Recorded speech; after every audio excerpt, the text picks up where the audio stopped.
Hi parents, it's a new term, it's an exciting time of the year, it's a time when we can help our kids to set their expectations in a different way. We don't want our kids going back into school at the start of a new term in the same way they left. If they left feeling demoralised or a bit lower in confidence, that's not the mindset that's going to set them up for success. So we want to help our kids to start the year well, and let's have a look at how we can do that.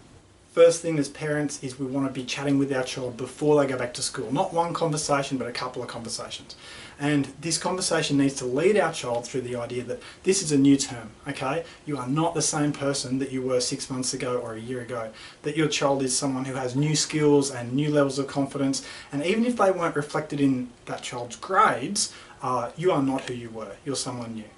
Something else to communicate to our kids is that our child is not their choices. So if last year our child made some choices to really slack off or whatever, they're the choices our child has made, but our child is not their choices. In the same way, our child is not their reputation, okay? Reputations are a byproduct of our actions, but if we want to have a different reputation this year at school, we just have different actions and you'll have a different reputation. We need to help our kids set some goals, and not just short-term goals, but some longer-term goals as well. Often our kids give up dreaming of the future. They give up thinking, oh, one day I'll be an astronaut, and they settle for one day I'll work at a supermarket. You know, they just settle. Or even worse, they don't even plan that far ahead because it looks a bit scary. So we want to help our kids set some dreams. You know, if they love working with people, there's so many jobs where you can help people and so many ways you can contribute to the world by looking after people. If you love computers, there's ways that you can help people and there's ways that you can contribute that way. So we want our kids to be thinking longer term, setting their sights on some goals, and that comes out of conversations with you and I as parents. Parents often ask me, what can I do at home to help? Well, this is the ideal time to set some new routines, okay?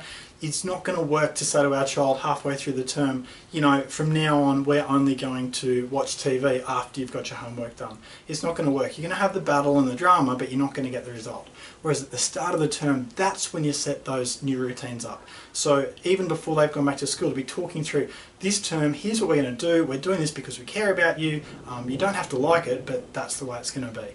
And so that way when the child goes back to school and they come home on that first day and the new routine is in place, it's not a surprise. You don't need to have a battle. You're not taking new ground. You're just defending ground that you've already established. Something else that as parents we can do for our kids is we can have them set up a calendar somewhere public, like on the fridge or somewhere where people are going to see it, that has all the due dates for things. So as they find out, oh, I've got a maths test in 3 weeks, it's on this date, they can put that on the calendar, or there's an English assignment and it's due in next Friday, and they can see it, so they can easily count down how many days there are until things are due and they can prioritise. Really important to get that calendar happening, because without it our kids are often sort of approaching things a bit sort of haphazard, randomly, whereas what we really want is our kids to be approaching things systematically and with a plan. Parents often want to know, how can I get the school to give my child the best possible deal? How can I get the best out of the school? Well, at the start of this new term, now's a good time to book an appointment with your child's teacher to sit down and have a chat about how things have been going in say the last 6 or 8 months, and then what we could really do together as parent and school to sort of help our child get back on top of things. So don't just turn up, because then the teacher's only going to have half their mind in the game and the other half on what they have to do this afternoon. If you've booked an appointment, you've got the teacher's full attention, and chat them through what's been happening, you know, in the last 6 months. What's been happening with your child? What's their study habits like? You know, what are their abilities like? Where are they falling down? What are the distractions? And sort of come to them as the parent going, look, here's the situation. What do you think we could be doing at home to support you? And is there anything else that I can tell you that's going to make it so as a school you can know my child better? That's going to go over well. It sets up a good platform with the school. Finally, with the school, be really clear with the teacher that if your child is not doing their best, or if they're not trying, or if they're not organised, you want the teacher to hold your child accountable for that, and you'll support the teacher if they put consequences in place for your child. Because what that does is it tells the teacher that this is a proactive parent, this is a parent who's going to support me, and if I put time into this child, it's going to go somewhere, and that's going to give you the best result from the school.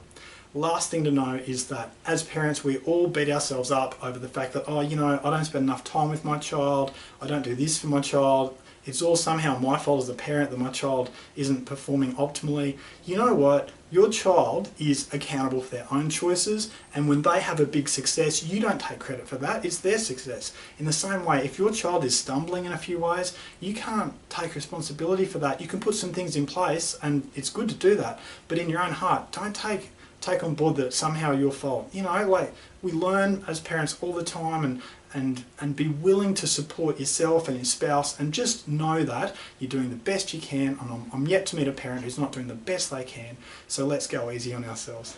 And one last thing is that the email address at the bottom of this screen, if you have any questions at all, send me an email. I'm always happy to chat. Anything I can do to help, I'll see what I can do. Cheers.